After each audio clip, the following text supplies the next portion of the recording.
भाइयों बहनों, स्वागत है आपका हमारे फर्स्ट ब्लॉग में, जिसमें हम आज जा रहे हैं बनारस की गलियों में गुम हो जाने के लिए। Amazing! मेरे साथ एक बड़े भैया और भाभी जा रहे हैं और उनका लड़का यानी मेरा भतीजा जा रहे हैं।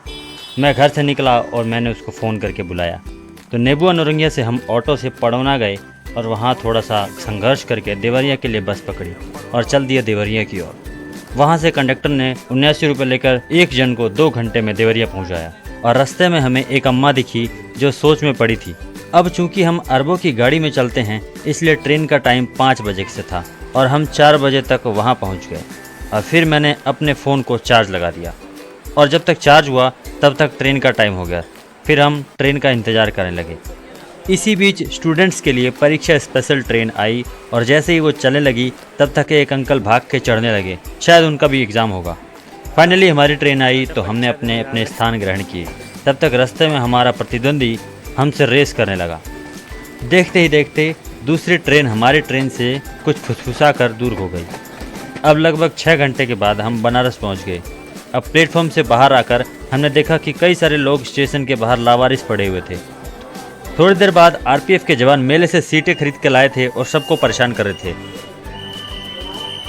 मजाक कर रहा हूँ भाई, बस वो सबको जगा रहे थे ताकि चोरी वगैरह से बचा रहे। अब हमने वहाँ से ऑटो पकड़ा और आ गए दशाश्वमेध घाट, जहाँ हमने स्नान किया।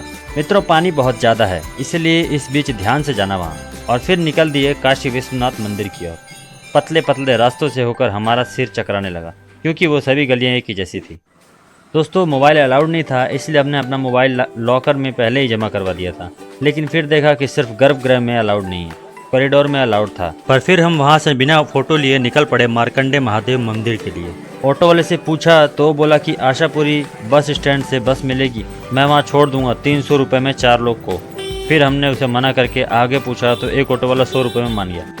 फिर आशापुरी से हमने सिटी बस पकड़ी, उसमें अपना फ़ोन चार्ज लगाया और मार्कंडे महादेव के मंदिर पहुँच गए। वहाँ पहुँचकर हम नदी किनारे गए तो कुछ लड़के वहाँ नदी में पंचायत कर रहे थे। ये है मंदिर पर जाने का रास्ता।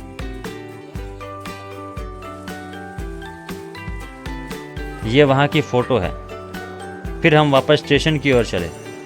फिर अब शुरू होता है वापस आने का रास्ता। हम वहाँ से स्टेशन की ओर चले तो रास्ते में हमें टोल टैक्स वाले दिखे, तो वहाँ मैंने उसको अपना नाम बताया, विक्रम। तो उन्होंने हमको गुप्त रास्ते से बाहर निकाल दिया। फिर हम ओड़िया स्टेशन पर आ गए। स्टेशन तो बड़ा था पर यहाँ पे कुछ खास खाने वाला नहीं था। रात को ट्रेन थी तो इंतज़ार किया, तब तक बारिश होने लगी, मौसम ठंडा हो गया। फिर उसके बाद देवरिया, फिर घर। तो आज के व्लॉग में बस इतना ही है। अगले व्लॉग में अयोध्या जाना है। व्लॉग अच्छा लगे तो भाई लाइक कर देना, कुछ कर देना, शेयर कर देना, जो भी करना होगा कर देना, ठीक है।